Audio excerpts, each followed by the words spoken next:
무엇보다 뜨겁게 서로 사랑하지. 사랑이 모든 것을 덮어주네. 사랑 가운데 우리 온전히 살아갈 때 우리 삶이 그에게 끝내네. 할렐루야.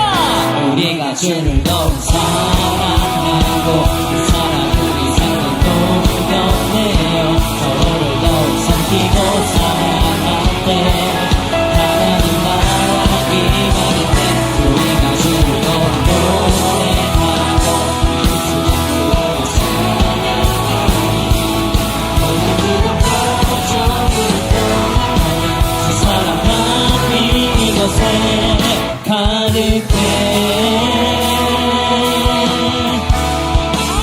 한 사람 우리에게 찾아왔네. 한 사람 우리에게 찾아. 할렐루야. 자기 몸 희생하며 확신이 되신 사랑 먼저 본이 되신 이가 우리에게 명하시네. 내 맘껏 힘 다해 주를 사랑하라. 무엇보다 뜨겁게 서로 사랑해지니 사랑이 모든 것을 덮어주네. 사랑 가운데 우리 온전히 살아가 우리의 삶이 그의 기쁨 되길 원합니다. 우리 삶이 그에게 끝은 선포입니다. 우리가 주를 더욱 사랑하고 그 사랑 우리 삶을 녹여내어 서로를 더욱 섬기고 살아갈 때 하나님 나라 임하는 때 우리가 주를 더욱 노래하고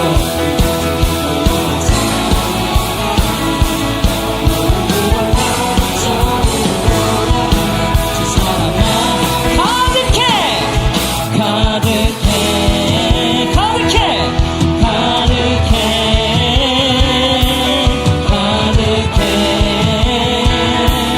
가득해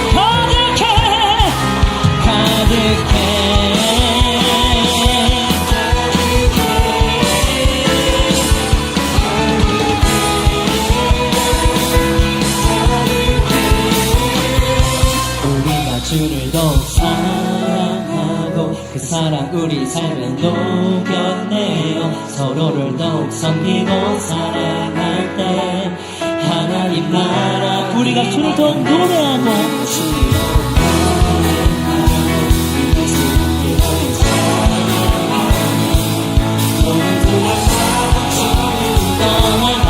주 사랑 우리가 주를 더욱 사랑합니다.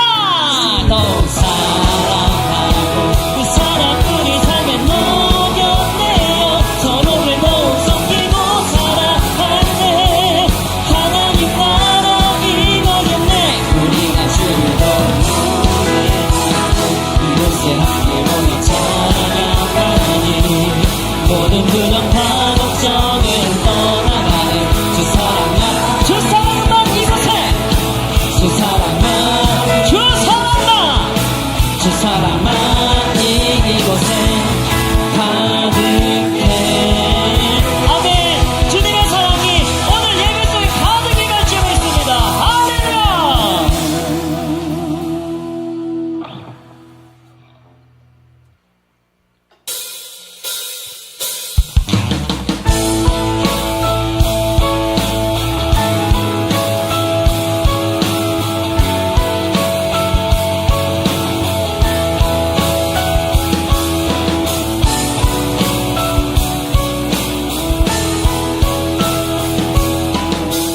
험한 이 세상을 사는 동안에 우린 주와 함께 살아가야 해. 내 앞에 이들이 날 가르치며도 나를 향한 뜻을 생각해야 해. 외로운 이 세상이 험한 동안에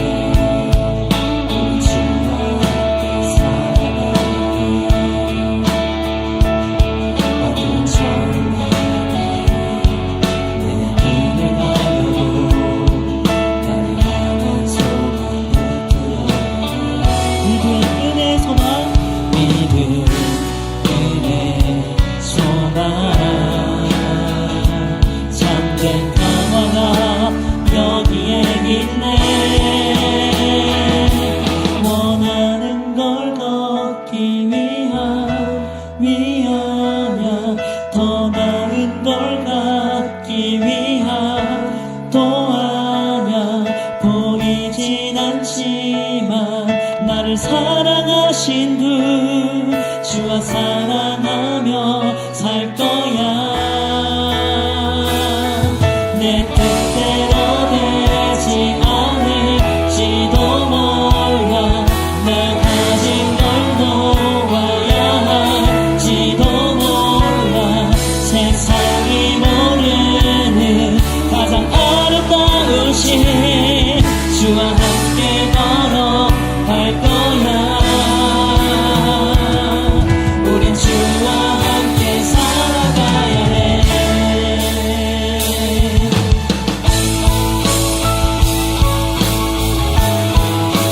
오늘 예배 속에 임하시는 주님께를 강력하게 찬양하길 원합니다.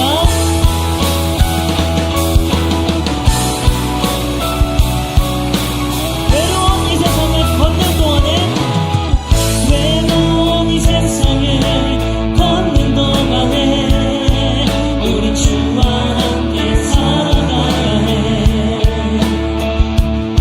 어두운 절망이 내 눈을 가려도 나를 향한 소망 붙들어야 해. 믿음 은혜 소망 참된 평화가 여기에 있네.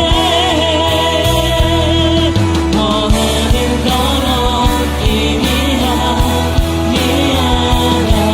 더 많은 걸 받기 위함도 알아. 보이지 않지만 나를 사랑하신 분 주와 사랑하며 살고 내 뜻대로 되지 않을지도 몰라. 내 뜻대로 되지 않을지도 몰라. 나 가진 걸 놓아야 할지도 몰라. 세상이 모르는 가장 아름다우신 주와 함께 걸어갈 거야. 우린 주와 함께 살아가야 해.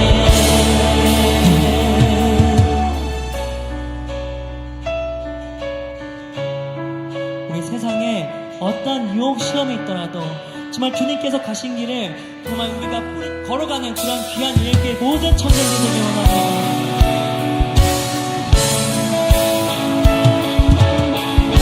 우리 다시 한번 고백하겠습니다. 원하는 건 얻기 위함이 아니야. 원하는 건 얻기 위함이 아니야. 더 나은 걸 얻기 위함도 아니야. 보이지 않지만 나를 사랑하신 분 주와 사랑하며 내 뜻대로 되지 않을지라도 주와 주님의 뜻대로 나아가겠습니다.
주님의 시선 나를 비추시고 상처난 내 맘 만지시네 말씀하시고 회복해 하시네 주의 사랑이 다시 살게 하시네 흐르는 시간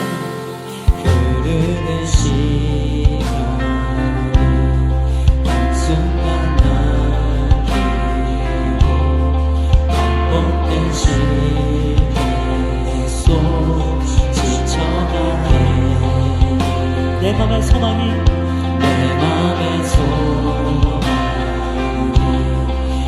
불 조각에 내 곁에 다가와 부르시네 주님의 시선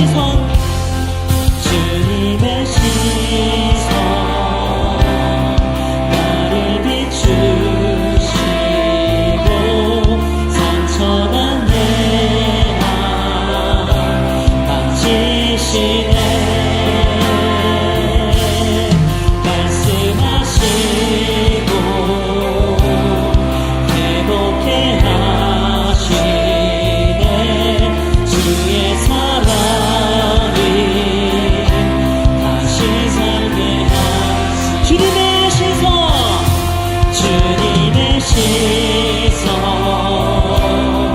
나를 비추시고 상처난 내 맘 만지시네 말씀하시고 회복해 하시네 주의 사랑이 다시 살게 하시네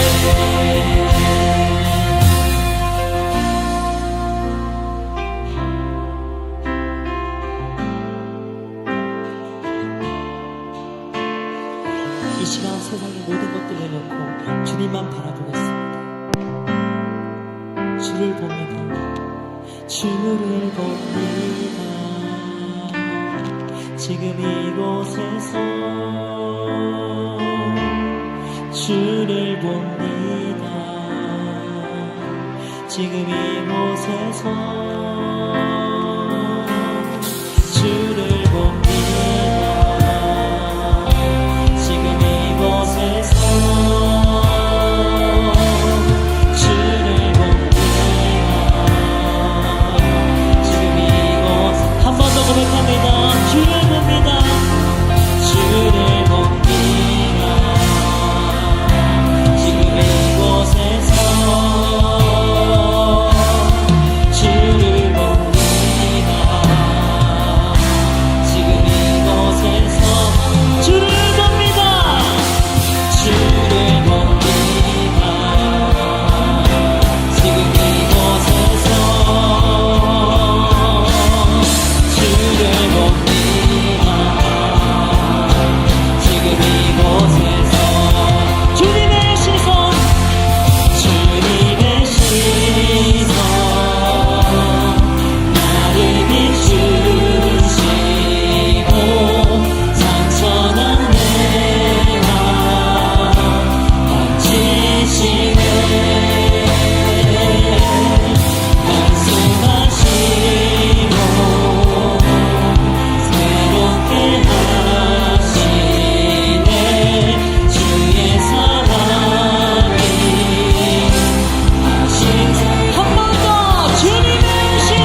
주 하나님, 먼저 오늘 이 시간 우리가 이렇게 함께 모여 예배하게 하시니 감사합니다. 주님의 은혜와 성령이 각자에게 충만케 하시고 세상의 모든 근심 걱정은 주 앞에 내려놓고 오로지 예배에 집중하며 주님과 교제하는 시간 되게 하시옵소서. 지난 한 주간 지은 모든 죄를 내가 먼저 회개하며 주 앞에 나오게 하시고 정결하고 준비된 모습으로 예배드리게 하시옵소서. 오지 못한 지체들 역시 주께서 기억하여 주시고 모든 상황과 환경, 마음을 열어주사 함께할 수 있도록 역사하여 주시옵소서. 예배를 위해 준비하는 손길들이 있습니다. 그 과정에서 자신이 아닌 주를 높이는 마음으로 헌신되게 하시고 모든 방해와 어려움 가운데에서도 승리케 도와주시옵소서. 언제나 기도로 먼저 준비되게 하시고 믿음의 전신갑주로 무장하는 이들에게 역사하시옵소서. 교회를 위해 기도합니다. 교회가 교회되게 서로를 사랑하고 섬기게 하시고 하나님을 중심으로 모이는 교회되게 하시옵소서. 세상 가치관에 물들기보다 주님의 비전 안에서 한마음 한뜻이 되어 움직이는 교회가 되게 하시옵소서. 곧 초청주일이 다가옵니다. 초청주일을 준비하는 모든 지체들을 기억하여 주시고 전도하며 나가는 이들에게는 담대한 마음을, 또한 예비된 영혼들을 붙여주사 열린 마음으로 이 예배자리 가운데 초청되게 하시옵소서. 한 영혼도 놓치지 않고 사랑하여 섬기는 우리 되게 하시고 무엇보다 나의 힘이 아닌 주님께 의지하며 풍성한 열매를 맺게 하실 주님을 믿고 영혼 사랑하는 마음으로 나아가게 하시옵소서. 목사님을 위해 기도합니다. 말씀을 전하시는 가운데 방해 없이 지혜와 명철을 부어주사 주의 은혜가 충만케 하시고 그 가정 가운데서도 언제나 주님의 크신 사랑과 축복이 넘쳐나 화목케 하시옵소서. 모든 건강과 안전을 지키시고 언제나 함께 동행하며 성령 충만케 역사하시옵소서. 현재 파송되어 있는 선교사 그리고 곧 파송될 선교사들을 위해 기도합니다. 영적 싸움에서 승리하는 자들 되게 하시고 언제나 건강 지키시고 영적으로도 모자람 없이 충만케 채워주시옵소서. 믿음을 강건케 하시고 부족함 없게 채우셔서 사역을 하는 가운데서도 늘 풍성한 열매 맺게 도와주시옵소서. 언제나 우리와 함께 동행하여 주시고 사랑하시는 주께서 우리의 모든 기도를 들으실 것을 믿으며 만물을 창조하신 주께 영광 올려드립니다. 주 예수 그리스도의 이름으로 기도드렸습니다. 아멘. 잘 되고 있습니다. 전도사역팀 부팀장 김정화 집사입니다. 봄 사역의 꽃이 바로 전도 축제입니다. 하나님은 지금도 잃어버린 영혼을 찾고 계십니다. 아무리 채워도 만족이 없는 세상의 허무 속에서 방황하다가 영원한 형벌의 대상이 될 사람들을 구원하기를 원하십니다. 하나님 아버지의 마음을 알아 잃어버린 영혼의 소리 없는 절규를 들을 수 있어야 합니다. 천국 잔치가 열렸지만 하나님의 초청을 듣지 못한 사람들에게 이번 귀빈 초청 축제의 초대장을 가지고 찾아가시면 됩니다. 이번 전도축제 기간 동안 우리가 해야 할 일이 있는데 먼저는 기도하는 것입니다.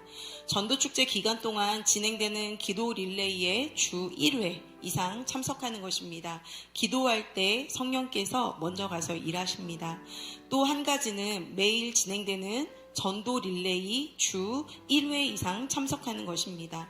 전도해야 우리가 하나님의 사랑을 알 수 있습니다. 아직 신청을 못하신 분들은 오늘 1층에 올라가시면 게시판에 직접 기재해 주시면 되겠고요. 또 우리가 같은 말, 같은 마음, 같은 뜻으로 연합하면 기적이 일어날 줄 믿습니다. 그리고 오늘 주보를 다 받으셨죠? 그 주보에 삽지되어져 있는 전도 대상자 작정서를 초청하실 분들의 이름을 작성하셔서 헌금 시간을 꼭 제출해 주시면 됩니다. 그리고 스티커도 그 안에 다 배부되어져 있는데요. 스티커는 이렇게 잘 보이는 곳, 우리가 핸드폰 가장 잘 갖고 다니죠. 핸드폰이나 잘 눈에 띄는 곳에 부착하셔서 항상 이 초청잔치를 기억하셔야 되겠습니다. 그리고 기빈 초청 그 초대장도 아마 이번 주에 이제 나갈 텐데요. 그것도 잘 활용하셔서 초청하시는데 이용하시면 좋겠습니다. 이번 귀빈 초청 주일은 5월 31일 주일에 있습니다. 전도 축제를 통해서 교회와 목장과 개인의 삶에 큰 기쁨을 주시리라 믿습니다. 잘 되고 있습니다. 구호하겠습니다. 구호하겠습니다. 주님 사랑, 이웃 사랑, 주님 사랑, 이웃 사랑. 부천시리 할렐루야. 할렐루야. 여러분, 오늘은 어버이 주일입니다. 그리고 며칠 뒤에는 또 특별한 날이 있어요. 무슨 날이게요? 맞습니다. 저희가 이제 스승의 날을 앞두고 스승의 날 이제 이벤트를 하려고 하는데요. 저희의 스승 대신 담임 목사님, 또 청년 공동체의 부장지사님, 라종선 지사님, 그리고 청년 공동체의 디렉터이신 사모님 무대 위로 올라와 주시면 감사하겠습니다.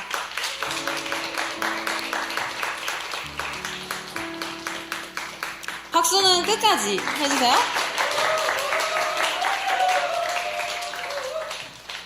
네, 항상 저희를 위해서 많은 관심과 기도와 섬김으로 함께 해주고 계십니다. 저희 이렇게 스승의 은혜에 감사하며 청년 공동체에서 선물과 꽃을 준비했는데요. 지금 나와주시면 되겠습니다. 박수는 끝까지.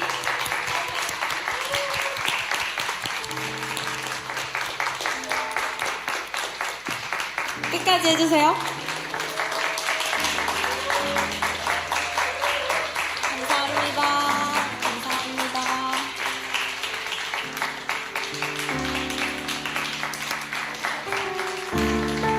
네, 저희 이 시간 함께 스승의 은혜 노래를 부르도록 하겠습니다.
저희의 스승 대신 담임 목사님 또 부장지사님 그리고 디렉터 사모님의 기도 제목을 듣고 같이 기도하는 시간을 갖도록 하겠습니다. 너무 감사합니다. 해마다 이렇게 또 이렇게 축복해 주시고 기억해 주셔서 너무 감사하고 시간이 갈수록 사람이 갈수록 성경 말씀대로 후퇴하잖아요. 그러나 끝까지 하나님께서 허락하시는 날까지 또 열정적으로 달려가야 되기 때문에 몸은 비록 나이도 들고 저 건강도 예전 같지 않고 그럴 수 있지만 하나님 앞에서 열정적으로 끝까지 달려갈 수 있도록 기도해 주시면 감사하겠습니다. 여러분 반갑습니다. 여러분은 인생을 살아가면서 어떤 인연으로 어떻게 살아갈 수 있는지 궁금합니다. 첫 번째로 기쁜 것은 예일교회에 등록하고 예일교회 청년 공동체에서 같이 신앙생활을 할 수 있도록 인도해 주신 하나님께 먼저 감사드리고 여러분들의 앞날의 목사님과 함께 동참해서 젊음과 희망을 갖고 용기를 갖고 같이 신앙생활에서 은혜를 받을 수 있도록 기도드리겠습니다. 아무튼 여러분 용기 내시고 힘내시고 화이팅입니다. 네, 청년들을 보기만 해도 가슴이 떨립니다. 왜냐하면 너무너무 사랑하기 때문에 그렇습니다. 그리고 저의 비전이고 또 교회 비전이고 하나님이 이루실 비전이라고 생각합니다. 여러분들이. 그래서 제가 기도 제목을 이야기하라고 했는데 체력이 영역이라고 했는데 예전 같지 않게 체력이 작고 떨어지는 모습을 보면서 더 많이 기도해야 되는데 기도하지 못한 모습이 참 미안하게 느껴져요. 요즘 따라. 그래서 저의 영적인 거, 육적인 체력을 위해서 일단 기도해 주시고, 그리고 아까 목사님도 말씀하셨지만, 저도 겸손한 모습으로 끝까지 여러분들과 함께 가고 싶거든요. 그래서 끝까지 쓰임받는 하나님의 일꾼이 되기를 위해서 기도해 주십시오. 네. 우리 이 시간 함께 담임 목사님, 또 부장 집사님, 그리고 디렉터 사모님을 위해서 함께 이 시간 통성으로 주여 부르시고 기도하겠습니다. 주여. 하나님 아버지 감사합니다. 하나님 우리에게 이렇게 좋은 스승 되신 담임 목사님, 또 부장 집사님, 또 사모님을 우리 청년 공동체에 보내주시고 우리가 이렇게 좋은 본을 받아 함께 달려갈 수 있게 하시면 감사합니다. 하나님 우리 담임 목사님 한결같은 열정으로 끝까지 달려갈 수 있도록 하나님께서 지치지 않는 영력과 지력과 체력을 더하여 주시고 하나님께서 맡기신 일들 능력 있게 감당할 수 있도록 도와주시옵소서. 하나님 우리 부장 집사님의 삶을 주님께서 붙잡아 주시고 아버지 우리 청년 공동체가 더욱더 이 섬김과 기도 아래 부응할 수 있도록 하나님 축복하여 주시옵소서. 아버지 또 주님께서 사모님의 체력과 건강을 지켜 보호하여 주시고 항상 주님의 일들을 주님 지치지 않고 감당할 수 있도록 도와주시옵소서. 겸손함으로 끝까지 쓰임받을 수 있도록 하나님 축복하여 주시고 항상 성령의 능력을 부어 주시옵소서. 아버지 주님 우리 주의 스승 되신 담임 목사님 또 그리고 부장 집사님 사모님께 주님께서 체력을 더하여 주시고 건강을 지켜 보호하여 주시옵소서. 하나님 함께하여 주시옵소서. 우리가 좋은 분들마다 함께 달려갈 수 있도록 인도하여 주시옵소서. 하나님 감사합니다. 우리가 오늘 이렇게 스승의 날을 기념하여 함께 감사하고 또 기도하는 시간 갖게 하심에 감사합니다. 하나님 우리가 이렇게 받은 은혜들을 잊어버리지 않게 하시고 항상 기억하며 함께 열정으로 달려가는 청년 공동체 될 수 있도록 도와주시옵소서. 또 사랑하는 담임 목사님과 그리고 부장 집사님, 디렉터 사모님께 하나님께서 늘 건강과 체력을 더하여 주시고 우리도 함께 이분들을 위해 기도하며 섬길 수 있도록 도와주시옵소서. 이 모든 말씀 살아계신 예수 그리스도의 이름으로 기도합니다. 아멘. 우리 하나님 말씀 같이 봅시다. 창세기 43장 13절로 15절의 말씀. 창세기 43장 13절로 15절의 말씀.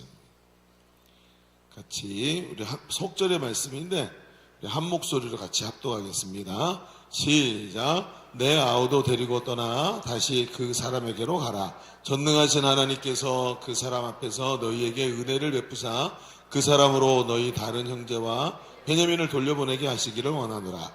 내가 자식을 잃게 되면 이르리로다. 그 형제들이 예물을 마련하고 각절의 돈을 자기들의 손에 가지고 베냐민을 데리고 애굽에 내려가서 요셉 앞에 서니라. 아멘. 여러분 오늘은 가정의 달 어버이 주일로 지키는 그런 주일입니다. 참 귀하고 감사한 일이죠. 이렇게 저에게 선물도 주니 얼마나 귀합니까? 그런데 더 귀한 것은 이게 귀한 날은 어버이의 은혜에 감사하고 가정의 사랑과 존경이 넘치고 또 하나님이 주시는 축복이 우리 삶에 가득하도록 하나님께서 인도하시기 때문에 귀한 줄로 믿습니다.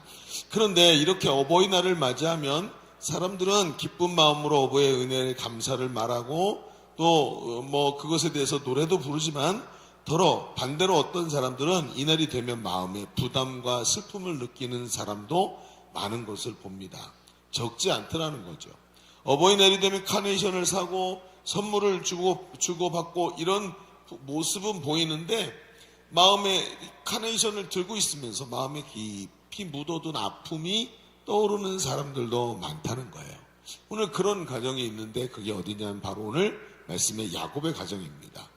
오늘 우리가 본 이 야곱의 가정 아래 겉으로 보고 있는 아브라함의 축복을 받은 가정, 이게 이 밑에 저 밑에 흐르고 있는 눈에 잘 보이지 않는 가정의 아픔과 앙금을 성경이 들추어내고 있는 모습이 오늘 우리가 본 말씀이에요. 큰 기근으로 먹을 것이 없어서 외국에 가서 식량을 사러 가야 되는데 도저히 자기 생각을 양보하지 않는 아버지, 또 가족의 마음을 애태우게 하고 있는 여러 가지 사건들이 지금 이 가정 안에 지금 계속해서 드러나고 있습니다. 가족들도 아버지의 마음을 알기는 하지만 그 마음을 공감해 주거나 어루만져 줄 시간도 마음의 여유도 없어서 그저 아버지의 상처를 또 밟고 지나가는 것 같은 이런 이상한 모습을 지금 성경이 우리에게 보여주고 있는 거예요. 결국 결론적으로 말하면 오늘 이 가정은 하나님께서 이 아픔을 해결하시고 치유하시는 거예요. 그런데 오늘 우리는 이 평안한 가정에 대해서 이야기를 나누는 것이 아니라 큰 위기 속에 있는 이 가정에 대해 말씀을 살펴보려고 합니다. 가족 간에 타협할 수 없는 한계점에서, 그러니까 어려움이 있긴 있는데 그 어려움의 마지막 한계점에 서서 가슴 아파할 때 하나님은 이 가정에 어떤 해결책과 어떤 회복의 은혜를 주고 계시는지 오늘 말씀을 통해서 좀 깊이 바라봤으면 좋겠습니다. 어떤 사람들은 기쁨의 시간이지만 어떤 사람에게는 절체절명의 시간, 가슴 아픈 시간이 될 수도 있으니까요. 오늘 이 말씀을 좀 깊이 봅시다. 사람이 겪는 문제는 대부분 결이 같습니다. 건강 문제, 가정 문제, 학업 문제, 이런 재정 문제, 이런 결이 같죠. 그런데 가정의 문제로 더 좁혀 들어와도 역시 가정 문제도 결이 같아요. 왜요? 사람이 똑같은 욕구를 가지고 살기 때문에 부딪히고 문제가 생기고 가슴이 아프고 상처나는 결도 거의 똑같다는 겁니다. 그러면 오늘 하나님께서 이렇게 복잡하고 첨예한 대립 사이에 있는 이 가정을 회복시켜주고 계시다면 오늘 이 말씀은 우리에게 굉장히 중요한 기준 같은 말씀이 될 줄로 압니다. 그래서 이 말씀을 깊이 바라보시고 특별히 여러분, 우리 청년들은 제가 늘 여러분에게 좀 워닝을 드리는 게 뭐냐면 학교에서 대학교의 교수님 강의처럼 들으면 좋고 오늘 못 알아들으면 다음에 알아들으면 되지, 이게 아니라 하나님 말씀은 오늘 말씀이 내 인생을 바꿀 수도 있는 것입니다.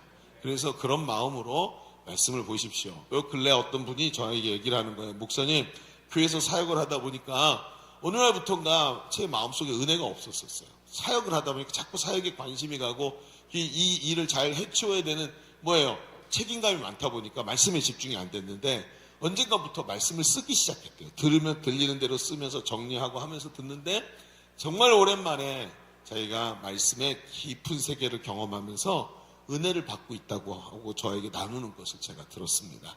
여러분, 우리 교회는 말씀을 쓰게 주보에다가 나를 만들어놨죠. 말씀을 다 쓰시고 받아 적으시고 그리고 나갈 때 저한테 검사 받고 가세요. 그런 뜻은 아니고 그게 의미가 그렇다는 거예요. 그래서 말씀을 이 시간은 굉장히 졸린 시간이죠. 육의 양식을 먹고 와서 영의 양식이 별로 먹고 싶지 않은 이런 졸린 시간이란 말이에요. 그래서 좀 더 집중하면서 하나님 말씀 들으시면 참 좋겠습니다.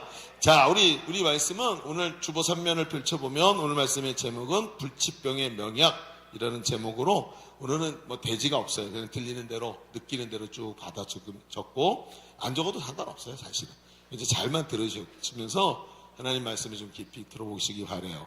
오늘 우리가 읽은 본문은 우리가 잘 아는 장면이죠. 하나님의 축복을 받은 이 아브라함의 자손, 아브라함의 손자죠. 이 야곱은 말년에 정말 어려운 일을 당해요. 사람이 평생을 잘 살다가 말년이 힘들면 정말 힘들대요. 근데 말년에 어려운 일을 당하지요. 자신이 너무나도 아끼고 사랑하던 아내인 라헬이 죽고 그 라헬이 낳았던 정말 사랑하던 아들 요셉마저 죽어서 사라지고 없어요. 물론 우리는 이 요셉이 죽은 게 아니라는 걸 알고 있죠. 형제들의 배신 때문에 애굽의 종으로 팔려갔어요. 근데 여러분 아시지만 노년은 누구에게나 외롭고 쓸쓸하고 박탈감이 가득한 거예요. 여러분 노인들 만나보시면 노인들 굉장히 고집이 세신 분들 많죠. 왜 그럴까요? 귀를 닫고 사는 것 같아요. 이유가 있어요. 여러분 젊은이들은요, 어렸을 때 나는 대통령이 될 거야, 나는 돈을 많이 벌 거야, 의사도 될 거야, 가수도 될 거야, 이런 얘기들을 많이 하죠. 근데 시간이 싹 지나가서 철이 들죠. 그럼 그 넓었던 길이 싹 좁아지죠. 20대 초반만 해도 대학 들어가면서 꿈이 많은데 20대 중반 딱 넘어가면서 이게 반으로 딱 줄어요. 돈 벌어야 돼. 그렇죠? 미래를 위해 준비해야 돼. 근데 거기다 대고 결혼을 딱 하잖아요. 아기까지 낳아보세요. 30대 중반쯤 딱 넘어가면요, 그게 이렇게 넓었던 게 확 줄고요, 한 10분의 1도 안 남아요. 아기 잘 키워야 돼. 우리 행복하게 잘 살아야 돼.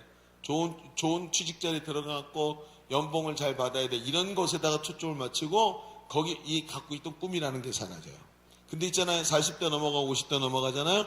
자식들이 다 결혼해서 독립했어요. 1년에 한 두어 번 명절 때 오는 거 말고는 별로 그런 기회도 없어요. 자식들이랑 같은 교회 다니면 가끔 만나요. 그쵸, 라정선 집사님? 가끔 교회에서 만나시죠. 자식들, 손주들을. 그러니까 자주 봬요. 그런데 그렇지 않으면 1년에 몇 번 보는 것도 힘들어. 그런데 이제 여러분, 시간이 50대가 넘어가잖아요. 친구들이 하나씩, 둘씩 먼저 떠나요. 그리고요, 60, 70이 넘어가면 배우자가 떠나요. 그리고는요, 나 혼자 남아요. 이게 사람이에요. 근데 거기에 뭐가 남아요? 평생 살았던 것의 후회감이 떠나지 않고 남아있어요. 그래서 사람들이 마음이 외롭고 쓸쓸하고 박탈감이 가득해요.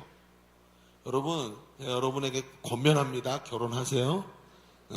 혼자 살 생각하지 말고 빨리 애기들 낳아. 없으면 저는 이런 생각, 애기 낳기 어렵잖아요. 입양이라도 해. 자식 없으면요, 나중에 가서 진짜 외로워요. 진짜 그럴 수밖에 없어. 그런데 가만히 생각해 보면 누구나 이렇게 외롭고 쓸쓸하고 박탈감이 가득한 거지만 야곱의 경우는 정말 심각해요. 왜 그러냐? 그 원인을 살펴보면 실상 이런 어려운 상황이 야곱이 가진 편애, 가족들을 편애하고 자기 자식을 편애하는 것에서부터 시작된 것을 우리는 잘 알고 있어요. 야곱은 말입니다. 4명의 아내가 있었습니다. 그리고 그 4명의 아내를 통해서 12아들을 얻었지요. 근데 그는 이 아내들 중에도 4명의 아내들 중에도 라헬이라는 여인을 굉장히 사랑했습니다. 그래서 라헬에게 모든 사랑을 줬지요. 이 사랑이 이 편애가 되고 집착적 사랑이 되었어요. 결국은 말이죠. 라헬이 일찍 죽고 나니까 라헬에게 갔던 사랑이 어디로 가요? 라헬이 갈 사랑이 장소를 잊어버리니까 라헬이 낳았던 아들인 요셉, 그렇죠? 요셉도 사라지고 빼앗기고 나니까 박탈감에 빠져서 그 의욕을 상실하고 베냐민에게만 사랑을 했던 사람이 바로 이 야곱이에요. 아니, 이런 마음의 편애의 감정이 왜 생겼을까요? 우리는 여러분 성경을 읽을 때 우리 상상력이라는 게 굉장히 중요하다는 것을 자꾸 성경을 읽다 보면 알게 돼요. 여러분 큐티 할 때 상상력을 동원하시나요? 제가 상상력 가끔 여러분 동원한 거 보여주죠? 아니에요? 그래요. 제발 좀 똑바로 들으세요. 상상력이라는 게 꼭 필요해요. 그런데 이건 뜬금없는 상상력이 아니고요. 성경이 허용하는 상상력이 있어요. 근데 오늘 그 상상력을 좀 발휘해 볼까요? 성경에는 안 써있지만 이걸 성경을 읽다 보면 여기까지는 아마 이랬을까 하고 상상력이 허용이 되는 장면이 나와요. 그게 뭐냐면 이 야곱의 생애예요. 야곱은 그리 만족스러운 생애를 살지 못했던 것 같아요. 가만히 보면 간발의 차이로 장자가 되지 못하지요. 장자는 있잖아요. 아버지 유산을 물려받을 때 거의 대부분을 물려받고 나머지를 갖고 자식들이 물려받게 돼 있어요. 그러니 얼마나 억울했을까요? 야곱이 먼저 나오는 줄 알았는데 찾아로 나오게 돼요. 그리고 형님 에서를 앞에다 뒀는데 에서가 멍청한 놈이야. 자기가 장자로 튀어나와놓고도 장자의 축복이 축복인 줄 몰라. 아버지가 축복해 주는 게 뭔지도 모르고 그 장자의 명분을 팥죽 한 그릇에서 팔아먹는 놈이에요. 그러니까 너는 그거 중요한 거 모르는구나. 나는 내가 가질란다. 그리고 아버지를 속이고 그 형을 속이고 축복을 가로채지요. 그러고 나서 형이 그제 와서야 빼앗기고 나니까 못 견뎌갖고 이를 빠드득 가니까 도망치듯이 자기 외삼촌인 라반의 집으로 도망갑니다. 근데 이 야곱, 이 라반에게 간데 라반이 외삼촌이라고 혈육이라고 잘해주는 게 아니라 그의 품삯을 속이죠. 믿을 사람이 없는데 품삯까지 속이고 그 외삼촌 라반의 딸인 라헬을 사랑했는데 결혼을 하기 위해서 7년을 가서 봉사를 했는데 결혼하는 날 딱 들어가 보니까 나중에 아침에 일어나서 보니까 자기가 원했던 라헬이 아니고 레아가 들어와 있고 기가 막힌 거죠. 이걸 어떻게 하면 좋나. 그런데 외삼촌이 또 와가지고 천연덕스럽게 우리는 형님 아우를 먼저 결혼하는 법이 없네. 우리 형님이 먼저 그럼 뭐 처음부터 말을 하든가. 이것도 뒤집어 엎어버릴까 보다. 그쵸? 그러더니 뭐라 그래. 그러면 나 내일 다시 결혼식을 하시게. 라헬을 다시 결혼식을 해서 얻고 그 대신에 라헬을 위해 또 7년을 일하시게. 이렇게 얘기를 하기로. 끼워 팔기. 무슨 홈쇼핑이야? 끼워 팔기하고. 그렇지 않아요? 이 둘을 그렇게 하고, 둘을 얻기 위해서 수많은 시간을 보냅니다. 그리고 나서 얼마나 마음이 아팠을까요? 그런데 그렇게 해서 나왔는데도 그 사랑하는 아내 라헬을 얻었지만 라헬이 아이 둘을 낳고 일찍 죽어요. 그러니까 그 마음속에 있던 박탈감이 다시 고개를 들고 큰 상처로 바뀌죠.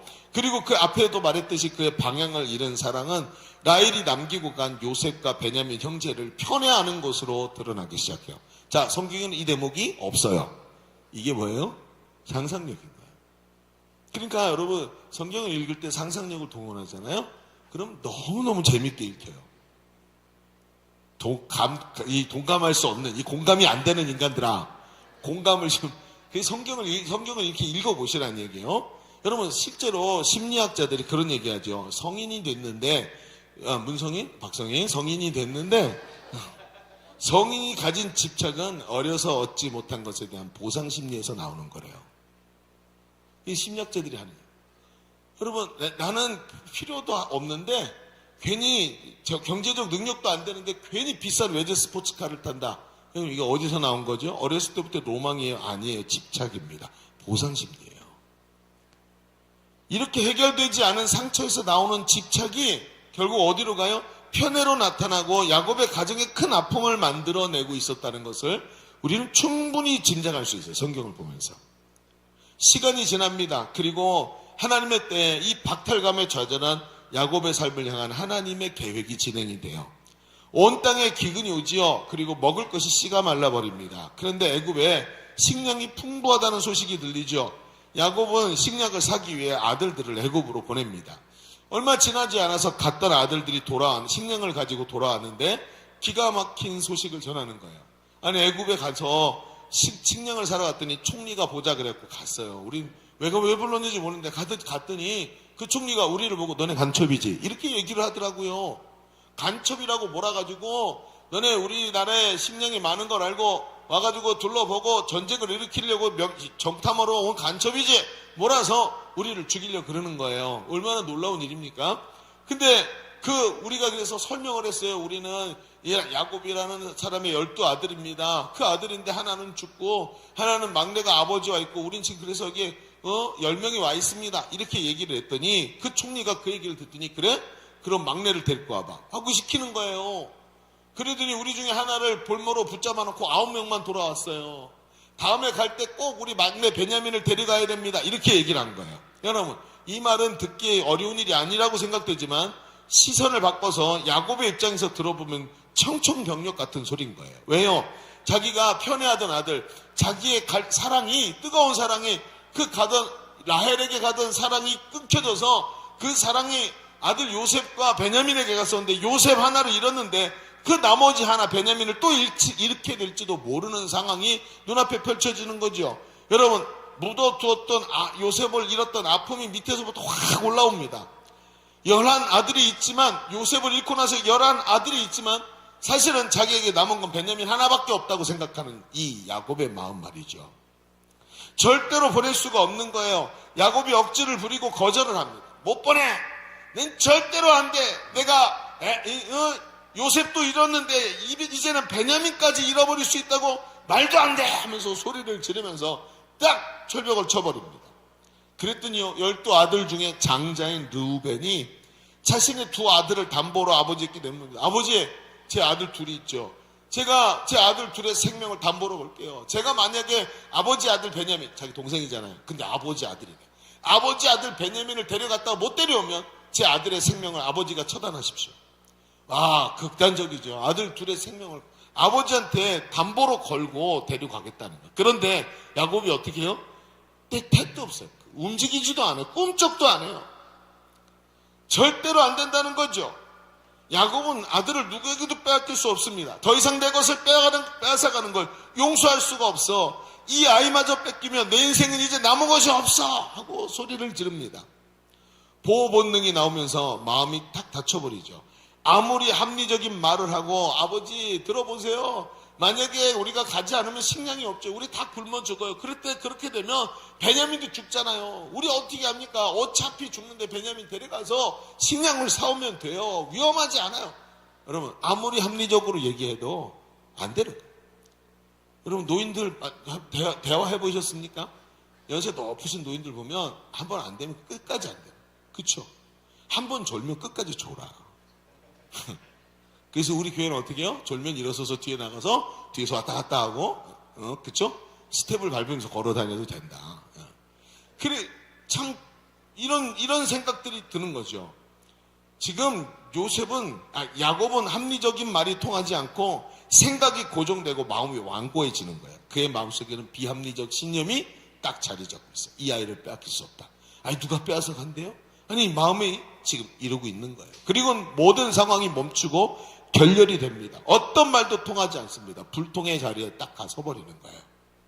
그럼 한국 사람들이요, 트로트라는 장르의 노래를 참 좋아하죠. 여러분 우리 영웅이 어떻게 지내는지 알고 계세요? 트로트라는 장르가 한국 사람한테 유독 많이 통해요. 저는 트로트를 별로 좋아해 본 적이 없어요. 저는 노래도 잘 모르고 그러는데 이번에 이 말씀을 하면서 그 트로트가 갑자기 생각이 나는 거예요. 좀 찾아봤더니 일제시대에 들어온 음악 장르라 그러더라고요. 근데 이게 리듬 이제 4박자, 2박자, 4박자 이 정형화된 이런 이제 박자와 오음계, 단조의 오음계 오음계하고 특유의 꺾는 창법이 들어있는 음악이래요.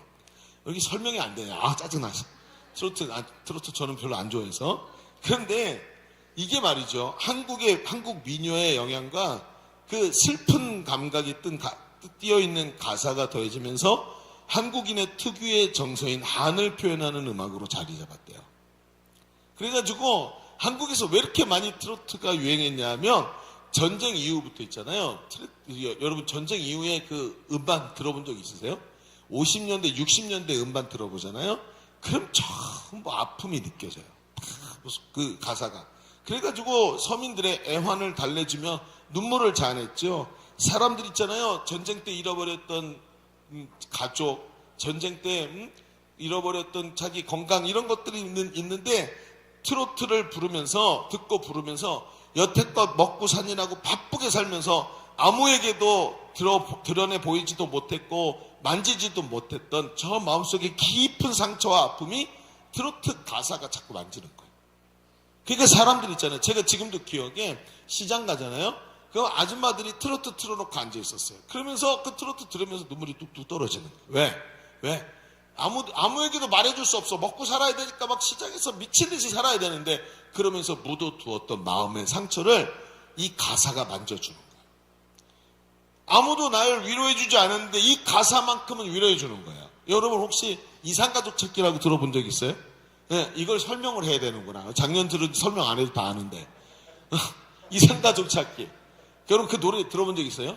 누가 이 사람을 모르시나요? 이런 노래가 이렇게 시작이 됐었어요.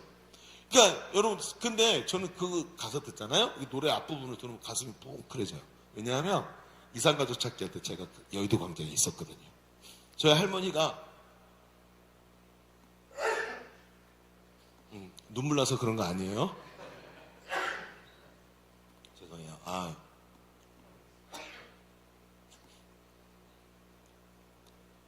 꽃가루가 어떡하지? 코를 바꿀 수도 없고. 참. 저희 할머니가 북한에서 사시다가 피난민이세요. 근데 그때 그 이산가족 찾기에서 잃어버린 사촌 동생을 찾으셨어요. 그리고 그때 제가 이제 그때 가서 그 방송국 앞에 막 있고 그러기도 했었는데 이 노래 있잖아요. 누가 이 사람을 모르시나요? 하는 이 부분만 딱 나오면 사람들이 다 눈물을 흘리는 거예요. 정말 마음에 묻어두었던 잃어버린 형제와 부모에 대한 이 그리움 때문에 너무 그립고 마음에 상처가 났는데 이걸 만져주는 사람이 없었던 거예요. 묻어두고 살았던 거예요. 그러니 어때요? 마치 있잖아요. 환경만 딱 되면 눈물이 터지고 가슴이 아픈 거예요. 분노가 일어나요. 그래서 여러분 알고 계시죠? 그 당시에 어른들은요. 한번 분노가 일어나고 슬픔의 상처가 일어나면 컨트롤이 안 됐어요. 그래서 여러분 시장통 가면 엄청 싸워요. 사람들이. 한번 싸움이 시작되면 죽기 살기로 싸우죠. 왜요? 마음의 상처가 너무 깊었던 거예요. 여러분 야곱을 한번 생각해 보세요. 저는 야곱의 행위가 절대로 편하지 않았다고 생각해요. 근데 그 아픔을 야곱의 아버지가 이삭이잖아요. 이삭이 에서와 이 야곱 중에 에서를 편애했어요. 자기는 사랑을 받지 못했어요. 사랑을 주지도 못했어요. 어머니는요. 떠나야 됐어요. 어머니하고 함께 산 날이 많지가 않아요. 그런데 누구를 얻었어요? 라헬을 얻어요. 라헬도 떠났어요. 일찍 죽었어요. 라헬이 난 요셉을 사랑했는데 요셉도 죽었어요. 그 상처를 어떻게 말로 표현할 수 있을까요? 건드릴 수가 없는 거예요. 여러분 오늘 보세요. 베냐민을 내놓으세요.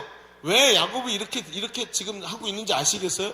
그의 마음의 상처가 너무 깊어요. 그런데 아무도 그 마음의 상처를 만져주는 사람이 없는 거예요. 그런데 거기다 대고 이게 딱 터지니까요. 완전히 코뿔소처럼 미친 소처럼 달려드는 거예요. 여러분 우리가 있잖아요. 살아가면서 이 상처를 좀 볼 수 있어야 돼요. 아무에게도 말할 수 없는 숨어진 마음의 상처들이 그 마음을 얼마나 괴롭혔을까요? 자신도 그러고 싶지 않지만 굳게 닫혀진 마음, 아무에게도 위로받지 못하고 상처들이 계속 가슴에 남아있는데 만질 때마다 그 상황이 펼쳐질 때마다 똑같이 이상하게 있잖아요. 그냥 자동 반응하는 것처럼 따르릉 하면 벌떡 일어나는 것처럼 그렇게 자동 반응으로 감정이 일어나는 걸 어떻게 합니까? 오늘 하나님이 이 야곱을 치료하기를 원하시는 거예요. 근데 오늘 성경에 보세요. 분명히 이 사건을 통해 하나님 야곱을 치료하시는데 치료하시기 전에 하나님이 첫 번째 하시는 일이 뭐죠? 야곱의 상처가 벌떡하고 드러나게 만드시는 거예요. 여기 드러나지 않으면 숨겨져 있는 상처, 하나님께 고백되지 않은 죄는 하나님께서 그걸 회복시키시질 않는단 말이에요. 성경에도 말하지 않습니까? 고백된 죄는 기억하시지도 않겠다고. 드러나야 되는데 드러나지 않고 마음의 병이 되니까 이게 저 깊은 곳에 있어요. 여러분 우리 가정을 생각해 보세요. 막 가정에 보면 가족 식구들은 참 친하고 같이 모든 것을 나누는 것 같지만 사실은 가족 식구들은 자기의 마음을 드러내서 보이지 못해요. 특히 부모된 분들은 있잖아요. 자식의 상처는 소중하지만 부모는 내 상처를 자식에게 보일 수가 없어요. 내가 이렇게 힘든데 너 나한테 해준 게 뭐가 있어? 그러면 자식이 도망가거든요. 여러분 참 애매한 거예요. 그러니 생각해 보세요. 우리의 부모님들이 가끔 자녀들한테 마음에 상처를 주는 말을 할 때가 있죠. 그 상처 갖고 평생을 부모에게 섭섭한 마음을 갖고 살기도 해요. 근데 가만히 생각해 보면 그분들도 마음의 상처가 보통이 아닌 거예요. 오늘 우리가 이런 걸 깊이 좀 생각을 해봐야 돼요. 그런데 하나님 어떻게 하신다고요?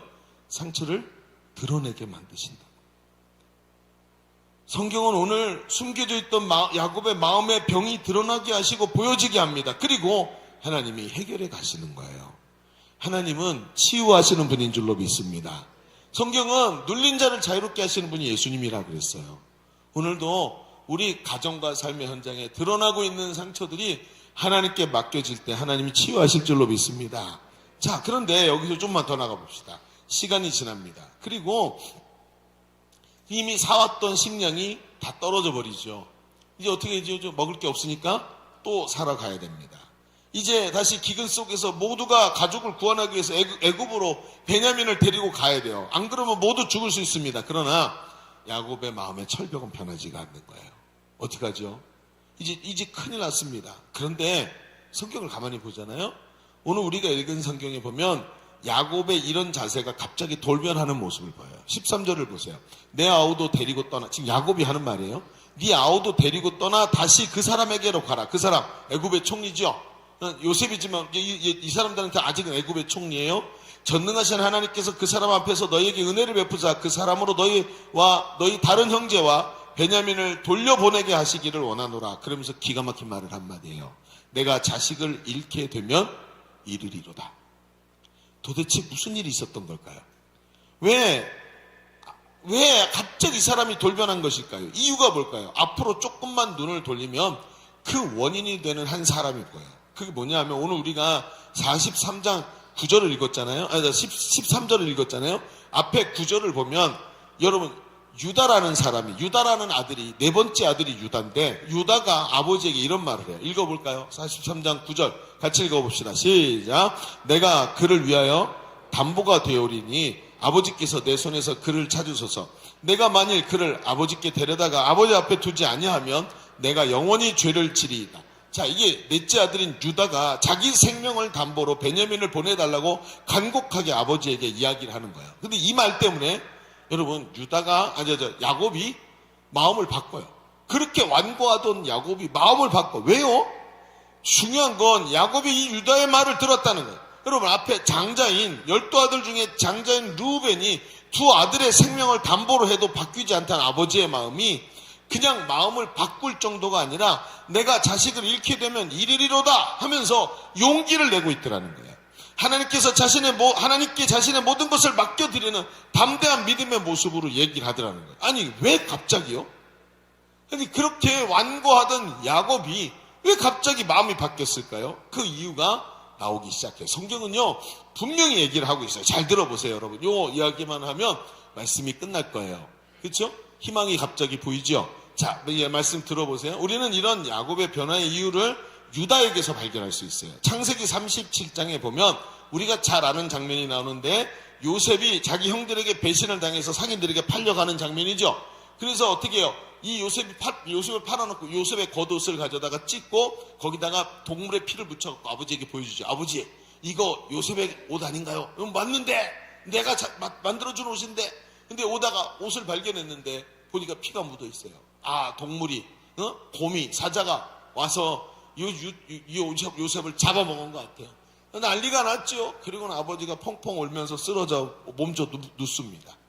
그리고 나서 나오는 장면이 뭐냐면 38장으로 바로 넘어가면서 뜬금없이 유다가 자기 가족을 떠나서 이방 땅인 가나안에서 자기 결혼을 하고 자식을 얻는 장면을 보여줘요. 38장 1절에 보세요. 그 후에 유다가 자기 형제들로부터 떠나 내려가서 아둘람 사람 히라와 가까이 하니라. 그러면서 거기서 가정을 이루어요. 그러니까 시간이 잠깐 나가서 한 일주일 머물다 온 게 아니라 수십 년을 거기서 산 거예요. 최소한 20-30년을 살았다고 봐야 되는 거죠. 유다는 형제들이 아버지의 편애를 받는 요셉을 죽이려고 할 때, 야, 우리 저 꿈꾸는 자가 오는구나. 저 아버지의 편애를 받는 요셉을 우리 죽여버리자라고 형제들이 얘기를 했어요. 그랬더니 어떻게 하는지 아세요? 유다가 옆에 있다. 야, 죽이지 마. 왜 죽여? 이 죄를 어떻게 하려고? 죽이지 말고 그냥 저 상인들한테 팔아. 그래갖고 우리 눈에 안 보이면 되잖아. 이렇게 죽일 걸 살려놔요. 그런데 중요한 건 살려놓긴 했지만 분명히 아버지의 편애와 그로 인한 형제들의 분노에 동참했던 사람이고 자기도 요셉을 미워했었다는 거죠. 그리고 그 사건 이후에 요셉이 죽은 줄 알고 몸져 누운 아버지와 가족을 떠나 세상으로 갑니다. 아마도 요셉을 잃고 시리에 빠져서 매일 울고 있는 아버지 꼴이 보기 싫었을 거예요. 형제들 죽이자고 말했던 다른 형제들도 저것들이 요셉을 죽이고, 그런데 가만히 생각해 보니까 나도 요셉을 팔아버린 사람이다. 지금 이 상황이, 지금 아버지는 울고 있지만 그 뒤에 돌아가고 있는 상황이 너무나도 기가 막힌 거죠. 그러니 어때요? 꼴도 보기 싫겠다, 나가요. 그런데 이렇게 이방 땅에 나가서 살게 된 유다의 삶에 문제가 생기죠. 가나안 족속에서 얻은 아내가 일찍 죽고 세 아들을 낳았는데 첫 번째 아들도 결혼을 시켰더니 자식이 없이 죽어버렸어요. 그리고 며느리가 나왔는데 며느리 다말이 그 안에 있었어요. 근데 이 다말이라는 며느리를 첫째 아들이 죽었으니까 지난주에도 말했죠. 형사 취수제도. 형님이 자식이 없이 죽으면 동생이 형수를 아내로 맞이해가지고 아기를 낳게 하고 그 아기가 형님의 대를 이어야 된다 그랬죠. 우리랑은 다른 개념이라고. 그러니까 이걸 해야 되는 거죠. 자, 그러니까 둘째 아들에게 형 다말을 줬어요. 그랬더니 둘째 아들이 자기 형수를 아내로 맞이하고 그날 밤에 땅에다가 설정했다 그랬어요. 왜 그런가 봤더니 자기에게 유익이 없어. 왜? 형수를 맞이해서 아기를 낳게 해야 되는데 아버지의 유산을 나눌 때 유산을 누가 제일 많이 가져간다 그랬어요? 거의 80%를 장자가 가져가게 됐어요. 그러면 장자가 죽었는데 죽은 장자가 내가 형수에게 형님의 아들을 낳게 만들어주면 이 아들이 자기 형님의 유산을 가지고 자기 형님의 아들이 된다면 자기에게 유익이 없죠? 그러니까 형수에게 아기를 못 가지게 해요. 그걸 하나님이 보셨는데 하나님이 이걸 악하게 보시고 둘째마저 죽이셨어요. 자, 유다 세 아들이 있었는데 아내도 죽고 두 아들도 죽었어요. 유다가 겁을 내기 시작합니다. 그리고 셋째도 죽을까 싶어서 이 며느리 다말을 셋째에게 주지 않고 수절 혼자 지내라 그리고 수절하게 만들어요. 자, 며느리 다말이요, 시아버지가 두려워하고 있고 자신을 수절하게 만들자 이 며느리 다말이 당돌하게 창녀의 옷을 입고, 그리고 시아버지가 지나가는 그 길 앞에서 있다가 창녀의 옷을 입고 얼굴을 베일로 싹 가려요. 그러니까 이게 누구인지 알 수가 없는 거죠. 그러니까 이 시아버지 유다를 속이고 유다에게 들어가서 임신을 하게 돼요. 그리고 나중에 배가 나오기 시작하죠. 이 소식이 시아버지 유다에게 전달이 됩니다. 유다가 이걸 알게 되고 화가 나가지고 당시 법대로 다말을 돌로 쳐서 죽이라고 얘기를 합니다. 그런데 그때 다말이 자기가 징표를 내요. 자, 청리에게 들어가니까 화대를 줘야 되는데 유다가 즉흥적으로 이 일해서 화대가 없어요. 그때 어떻게 하냐면 자기한테 여기 핸드폰이 있는데 내가 와서 다음에 화대를 줄 때 핸드폰이랑 같이 바꾸자 하고 핸드폰을 줬어요. 그리고 다음에 와서 화대를 주러 왔는데 창료가 없는 거야. 워낙에 없으니까. 나중에 다말이 죽겠는데 다말이 뭘 끄집어내요, 주머니에서? 이거 누구 핸드폰이에요? 누구에게? 유다 거예요. 유다가 깜짝 놀랍니다. 아니 이게 지금 무슨 막장 드라마야? 그렇죠? 어떻게 이런 드라마가 펼쳐지냔 말이에요. 근데 성경에 기록이 돼 있어요, 이게. 네, 여러분 아주 자세하게. 유다가 그걸 보고 너무 놀라요. 놀라갖고 유다의 자식인 게 드러나니까 충격을 받습니다. 그리고 유다가 한마디를 해요. 들어보세요. 창세기 38장 26절.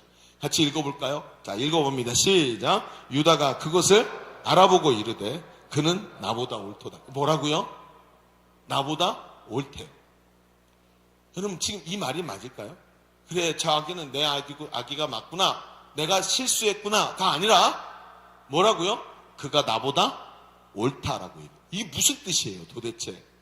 그 뒤에 이렇게 말해요. 내가 그를 내 아들 셀라에게, 셋째 아들 셀라에게 주지 아니하였음이로다 하고 그를 다시는 가까이 하지 아니하였대요.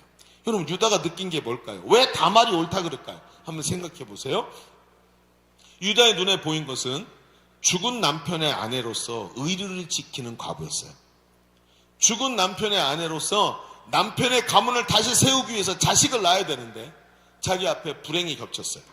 그러니까 어떻게 해요? 시아버지는 저러고 있고, 그러니까 당돌하게 시아버지에게 가서 목숨을 걸고 달려들어서 가정을 일으켜낸 거예요. 만약에 시아버지가 나 몰라, 저거 내 핸드폰 아니야, 그러면 어떻게 되죠? 돌에 맞아 죽는 거예요. 돌에 맞아 죽는 거예요. 쉽게 그 당시에는 그런 일이 있었던 시대니까.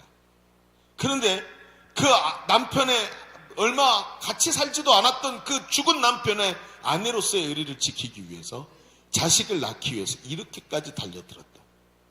자신은요 아버지의 편애를 불의하게 여겼고, 아버지가 저 이삭 야곱만 이제 요셉만 사랑하는 걸 보면서 불의한 아버지라고 여겼고, 꼴보기 싫은 동생을 종으로 팔아버렸는데 정작 자신은 두 아들을 잃고 두려워해서 의무를 다하지 않고 자기 본분을 버리고 숨어버렸어요.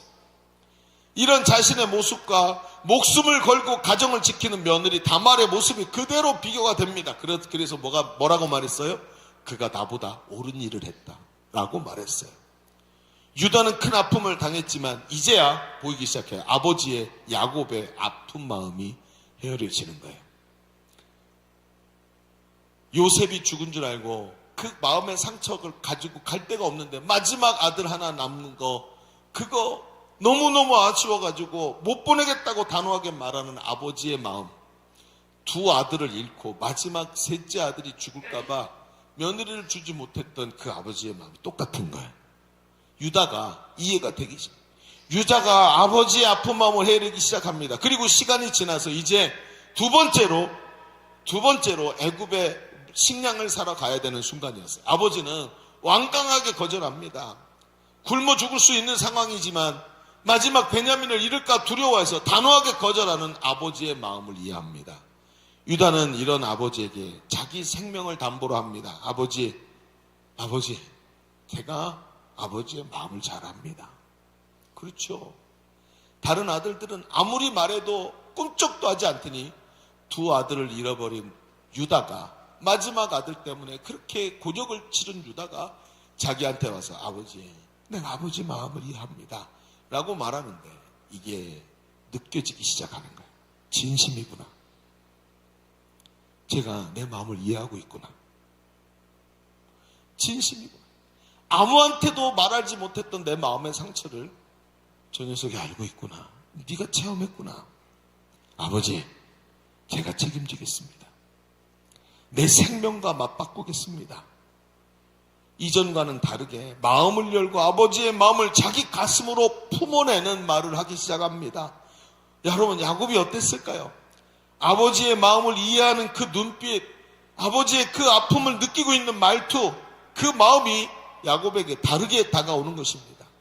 아버지의 마음을 헤아리는 이 유다가 자기 자신의 생명을 바치는 헌신으로 아버지 야곱의 마음을 움직이게 합니다. 그리고 이제 완고하던 야곱의 갑작스러운 변화가 느껴지기 시작하는. 아, 그렇구나.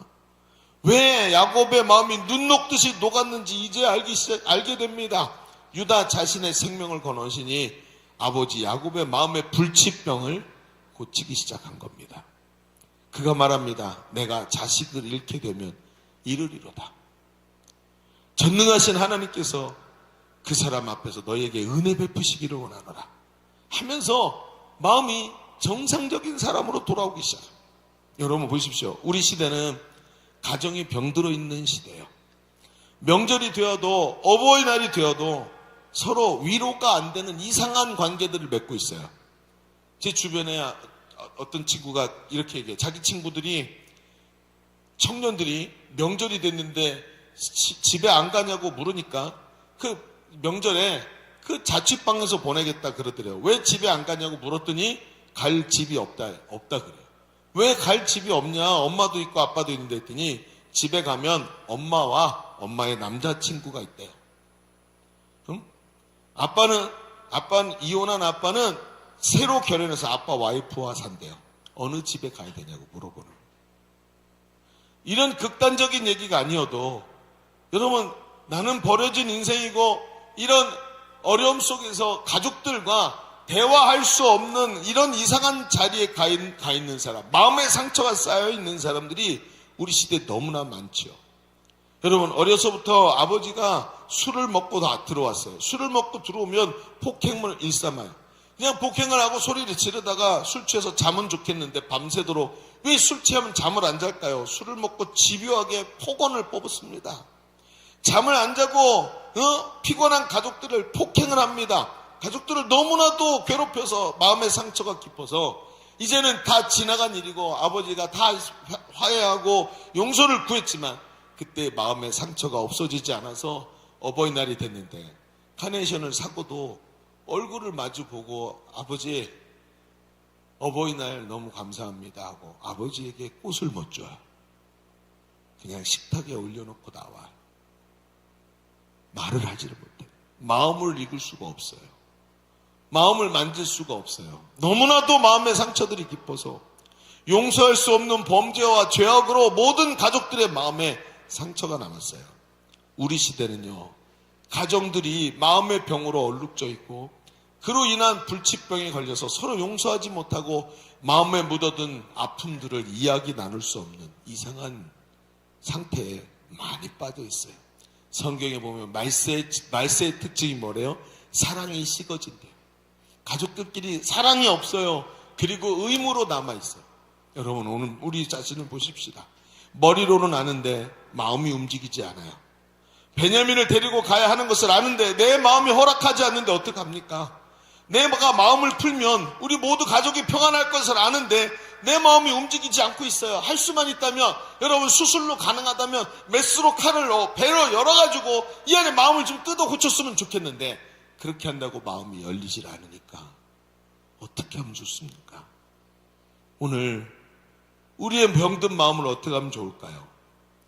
상처난 내 마음 때문에 가슴을 부여잡고 있는 유다의 모습, 우리가 오늘 그 모습을 봐야 되지 않겠습니까? 오늘 우리에게 필요한 것은 바로 유다의 위로입니다. 제가 오늘 이런 말씀을 묵상하고 있었어요.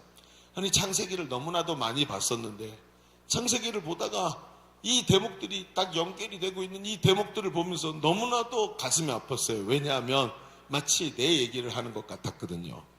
어느 날 말씀을 묵상하는데 유다가 저를 찾아왔습니다. 그러더니 유다가 저의 손을 잡고 울기 시작합니다.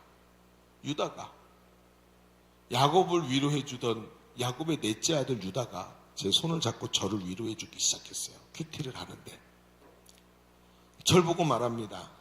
내가 네 마음을 잘 안다. 어떻게 당신이 내 마음을 압니까? 어떻게 아냐고 물었더니 너는 네가 저지르지 않은 일 때문에 상처받았고 네가 하지도 않은 잘못 때문에 벙어리 된 가슴 마음에 불치병이 생겼지. 나도 나와 상관없는 죄 때문에 십자가에서 죽었단다. 나도 나와 상관없는 죄 때문에 십자가에 죽었단다. 유다는 아버지 하나님께 정말 땀방울이 핏방울이 될 정도로 하나님께 기도합니다. 아버지, 제가 꼭 이 길을 가야 되나요? 이 고난의 쓴잔을 먹어야 되나요? 십자가의 고난을 제가 꼭 당해야 되나요? 그때 아버지 하나님께서 하나님의 아픈 마음을 유다에게 느끼게 해주셨대요. 죄 때문에 죽어가는 그 죄인을 살리기 위해서 유다의 값을 치르고 그 죄인을 살리기 원하시는 아버지의 마음을 부어주셨대. 여러분, 유다가 누굽니까? 오늘 우리 시대에 유다의 사자로 오셔서 우리와 똑같이 고통을 당하시고 십자가에서 그 죄의 질고를 짊어지시고 죄의 통증을 당하신 예수님이 우리에게 말씀하시는 거예요. 애야, 내가 네 통증을 안다. 내가 네 마음을 알고 있다. 이게 지금 유다가 누구에게 하고 있는, 야곱에게 하고 있는 행동이에요. 여러분, 야곱이 그 완악한 마음, 완강한 마음을 어떻게 해결했습니까? 유다가 와서 그의 마음의 불치병을 위로와 공감으로 치료했다는 거예요.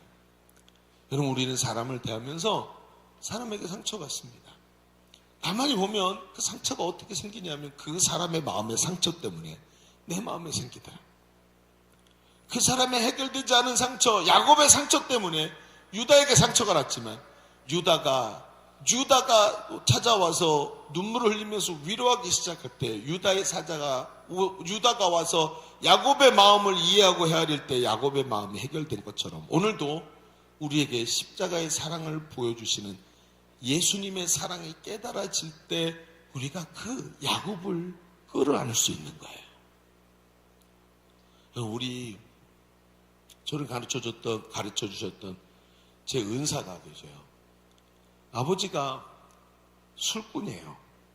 어려서부터 어머니를 얼마나 폭행을 많이 했는지, 어머니 폭행이 술만 먹으면 어머니를 폭행하는 거예요. 근데 그 시대 사람들은 쉽게 이렇게 가정을 포기하거나 그게 아니고 운명으로 받아들였죠. 너무 고통을 많이 당했어요. 심지어 아기를 가졌는데 아기를 가진 여인의 배를, 자기 와이프의 배를 발로 차가지고 막 하혈하고 막 그래가지고 얘는 제대로 날 수 없겠다 그래가지고 이 아이를 떼려고 약도 먹고 그랬는데 아기가 안 떨어졌어요. 그리고 아기가 태어났는데 그게 그분이에요. 우리 은사님이에요. 몸이 엄청나게 약해. 여러분 보셨죠? 저 없을 때 3번이나 제 자리를 탐하셨던 분, 그분이에요. 얼마나 몸이 약한지 있잖아요. 보셨을 거예요. 계단을 걸어서도 못 올라가요. 암에 한번 걸리셔갖고 게다가 암 투병하셔갖고 너무 몸이 쇠약해진 상태예요. 제가 3번을 부탁드린 게 너무 미안할 정도로. 근데 그분이 여러분 최근래까지 그 아버지의 폭행과 폭언으로 시달리고 있었어요. 근데 그 아버지가 예수를 믿고 변화되셨어요. 예수를 믿고 그 아버지의 마음에 유다의 위로가 임했어요. 어떻게 해요? 여러분, 아버지가 예수를 믿고 변하더니 아들이 얼마나 아버지를 극진히 대접했는지요. 여러분, 교수가 됐는데 자기가 버는 재산의 거의 절반을 아버지 생활비로 드려요. 그 술 먹는 아버지 매주마다 찾아가서 아픈 어머니가 병원가를 못하니까 그 힘든 몸 가지고 아버지를 계속 위로해주고 술병 다 치워드리고 모든 병원비 다 대고. 여러분, 아버지가 예수를 믿고 변화되더니 뭐라고 얘기하냐면 저희 교수님은 이렇게 말해요. 나는 네가 내 마음의 예수님이다. 네가 나한텐 예수님이야. 우리 스승님이 우리 선생님이 유다의 위로를 경험했더니 그 유다의 위로가 그 완악한 아버지의 마음을 바꿔버렸어요. 저는 이렇게 이런 부모님을 인해서 어려움 당한 일이 없다고 지난주에도 말씀을 드렸죠. 그런데 우리 시대의 아픔을 가만히 들여다보면 이런 아픔 때문에 아파하는 사람이 너무나 많은 거예요. 그럼 뭐가 필요할까요? 하나님 가셔서 우리 아버지 좀 변화시켜 주세요. 그게 아니고요. 오늘 그 유다가 나를 찾아와야 돼요. 예수님의 십자가가 깨달아져야 돼요. 여러분, 성경에 보면 1만 달란트 빚진 자가 있습니다. 달란트라는 단위는 그냥 단위가 아니고 우리말로 하면 조 단위의 그 금액이에요. 1만 달란트라는 건 지금 10조, 100조 정도 된다라고 보면 될 거예요. 그런데 거기에 뭐라 200데나리온 빚진 자라는 사람이 있어요. 한 데나리온이 한 사람 품삯이니까 200인치 품삯이에요. 이 연봉 정도 되는 거예요. 얼마나 될까요? 연봉. 그럼 혹시 연봉 한 1억 좀 받으시나? 그런 분 별로 없죠? 예? 연봉, 한 사람의 연봉이에요. 여러분, 100조 탕감 받은 사람이 막 그 기쁨 때문에 탕감받았고 막 그 기쁨 때문에 뭐 할 수 있대요? 200데나리온 빚진 자를 탕감해 줘야 된다는 거예요. 오늘 우리에게 중요한 얘기가 뭡니까? 오늘 예수님의 그 사랑을 깊이 체험하잖아요. 그 사랑 때문에 감격해서 지금 눈물 짓고 있는 아버지 야곱을 용서할 수 있고 품어 안을 수 있는 사람이 되는 거예요. 그게 경험이 돼야 돼요. 왜냐하면 우리 가정에도 문제가 없는 사람이 없을 거예요. 누구나 다 부모님을 공경하라 하는 말씀이 정말 어렵게 느껴져요. 내 부모를 공경하라, 이것이 약속 있는 첫 계명이니 이 말씀이 어떤 사람한테는 너무나도 힘든 얘기로 다가가요. 하나님 말씀이고 계명이라는 걸 알겠는데 하나님 그게 너무 힘들어요 라고 말하고 싶은 사람이 한둘이 아니에요. 그런데 여러분, 하나님께서 오늘 말씀하시는 유다의 위로가 당신의 마음을 먼저 위로할 때 당신이 야곱을 위로하는 사람이 되는 거예요. 오늘 하나님께서 이 아픈 마음을 치유하시는 것을 봅니다. 앞에 시작하면서 하나님이 이 지금 너무나도 가슴 아픈 야곱의 집안을 치료하고 계시다고 얘기를 했죠. 바로 이런 식으로 치료하고 계시다라는 거예요. 여러분, 오늘 이 유다의 위로가 우리 삼천한 우리의 가슴과 우리의 가정을 고치실 줄로 믿습니다. 유다의 위로가 오늘 우리에게 필요합니다. 그분이 냉가슴 얼어버린 우리에게 십자가의 용서와 생명의 은혜를 부어주셔야 합니다. 여러분, 우리 시대는 마음의 불치병으로 고난당하는 사람이 너무나 많아요. 그러나 나를 위해 십자가에서 생명도 버리신 그분의 위로가 그분을 찾는 상한 심령에게 임할 줄로 믿습니다. 그분께 마음을 열고 고백하십시오. 십자가의 용서와 사랑을 깊이 깨닫게 해달라고 1만 달란트 탕감받은 기쁨을 알게 해달라고 기도하십시오. 그러면 불치병의 명약 되시는 예수님의 사랑이 우리 마음의 불치병을 고치고 우리의 가정, 야곱의 마음을 위로하고 회복시켜 주시는 큰 은혜가 우리 자신으로부터 가정에게 임할 줄로 믿습니다. 우리 기도하십시다. 오늘 말씀은 쉬운 사람이 없을 겁니다. 저에게도 참 어렵게 다가옵니다. 얼마나 힘들게 다가오는지 몰라요. 누가 이 말씀이 쉽겠습니까? 우리 같이 기도하십시다. 하나님, 유다의 위로가 우리 마음 가운데 오게 하여 주시옵소서. 유다의 위로가 야곱의 마음을 열었듯이 오늘 십자가의 위로가 내 마음을 열게 하여 주옵소서. 친구 때문에, 가족 식구 때문에, 어머니 때문에, 아버지 때문에, 형제들 때문에 당했던 이 마음의 상처, 남들과 나누지 못했던 그 아픔들, 부모님이 실수로 인해서 내게 주셨던 상처들, 내가 먼저 유다의 위로로 회복되기를 간절히 원합니다. 주님, 십자가의 그 사랑을 깨닫게 하시고 1만 달란트 탕감받은 자 되어서 하나님 앞에서 감격으로 설 수 있는 우리의 마음이 되게 하여 주옵소서. 하나님 앞에 우리 주님 한 번 치고 기도합니다. 주여, 할렐루야. 아버지 하나님, 그 유다의 위로가 우리 가운데 임하기를 원합니다. 야곱의 마음을 위로했던 유다의 위로, 아버지, 내가 잘 압니다. 나도 똑같이 고통당했습니다. 나도 똑같이 고통당했습니다 하면서 야곱을 위로했던 그 유다의 위로가, 예수님의 십자가의 위로가 내 마음에 임하게 하여 주시옵소서. 내가 너의 죄를 위해 십자가에서 죽었다. 내가 너를 위해 모든 것을 포기했다. 내가 너를 살리기 위해서 나의 생명도 바쳤다. 내가 너를 너무너무 사랑한다. 하나님, 이 위로가 우리 가운데 임하게 하여 주시옵소서. 하나님, 넘치는 시간 되게 할 때 주님 역사하여 주옵소서. 우리 다시 한번 기도합시다. 여러분, 오른손을 가슴에 얹으십시오. 하나님, 저에게 용기를 주십시오. 유다가 아버지 야곱을 끌어안을 수 있는 용기, 유다가 아버지의 마음을 이해하고 그 넓은 마음으로 아버지의 아픔을 끌어안았던 것처럼 나도 우리 가정의 아픔을 끌어안을 수 있도록 하나님, 내게 용기를 허락하여 주옵소서. 예수님의 크신 사랑을 내게 깨닫게 하여 주시옵시고 하나님 용기를 주셔서 가슴을 열고 나아가서 하나님 그것을 덮고 끌어안는 역사가 나로부터 시작되게 하여 주옵소서. 나에게 용기를 허락하여 주옵소서. 우리 주님 한번 지금 기도합니다. 주여 할렐루야.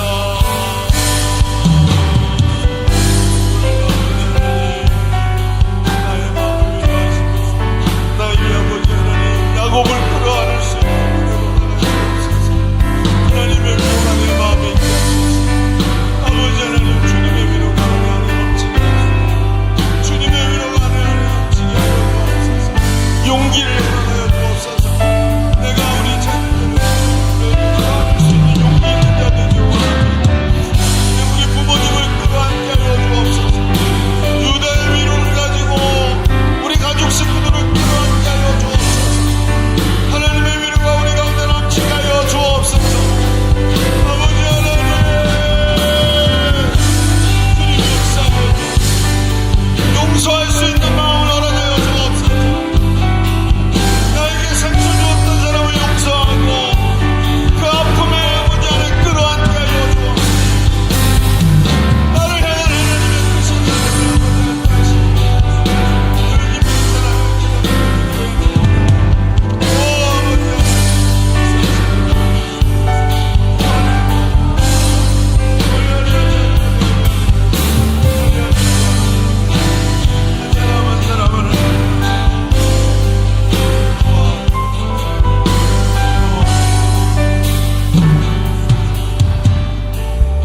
하나님 가정의 달을 맞이했고 어버이날을 맞이했고 손에 카네이션이 들려있지만 눈빛을 마주치지 못하는 하나님이 우리의 입으로 위로의 말 한마디를 전할 수 없는 우리의 이 기가 막힌 모습을 주님 불쌍히 여겨 주옵소서. 얼마나 많은 사람들이 그런 마음의 상처를 가지고 가족들에게 마음을 열지 못하고 완고한 그 상처들 때문에 많이 가슴 아파하고 다쳐있는지 모릅니다. 주님, 이 많은 상처들을 주님께서 위로하여 주시옵시고 유다의 위로가 임해서 그 유다의 위로를 가지고 아픈 야곱의 마음을 덮을 수 있는 용기 있는 우리 하나님의 사람들 되게 하여 주옵소서. 오늘도 이 자리에 함께 하신 하나님 감사합니다. 우리에게 우리의 가정에 하나님 축복하여 주옵소서. 감사드리며 예수님의 이름으로 기도하옵나이다. 아멘. 우리 하나님께 영광 올려드립니다. 자, 우리 찬송하면서 힘을 올려드리겠습니다.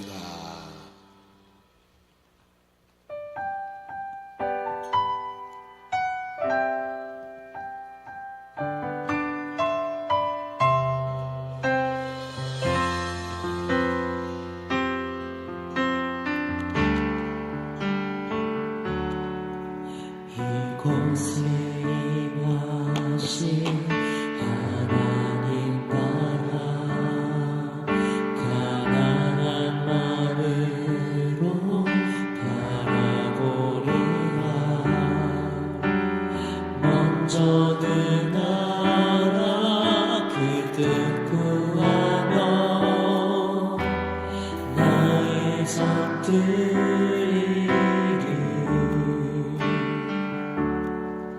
주님이 맡기신 하나님 나라 믿음의 눈으로 바라보리라.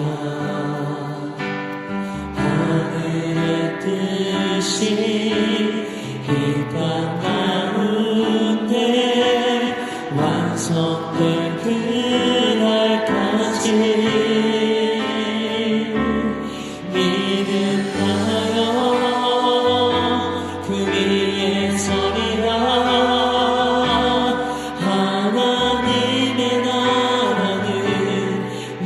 무너지지 않으니 믿는다여 그 나라 세워가리라. 주님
박수 올려드립니다.